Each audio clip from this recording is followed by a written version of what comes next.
The Open tab will show up only if the Safety Daily Sign-Off question is enabled, because the Open tab is where the injury shows up when an employee answers that they've been injured while clocking out.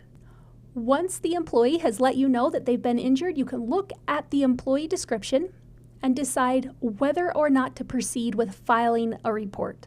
For example, if the injury was minor, or if an employee accidentally said they were injured when they weren't, you can select Report Not Required to remove it from the incident report. Injuries where reports are not required are not deleted. They will still show up as processed under the daily sign-off report.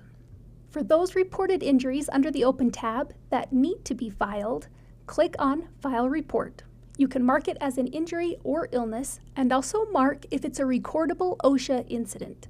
OSHA defines an incident as recordable if it's a death, days away from work, restricted work or a transfer due to the injury, medical treatment beyond first aid, loss of consciousness, or a significant injury or illness diagnosed by a physician or other licensed healthcare professional. If the employee's injury or illness checks any of these boxes, then mark the box as recordable. Whether it's recordable or not, there are a few fields that are required before you can submit your report. For example, no matter what, you need to input the injury date and the time the employee began to work that day. You'll also need to answer what the employee was doing just prior to the incident, what happened, what part of the employee was injured, and where the event occurred. Once all the required fields are filled out, you can hit Submit, and now the incident is reported.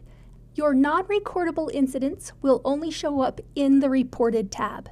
But if it was marked as recordable, it will show up in both the Reported tab and your OSHA Form 300 tab.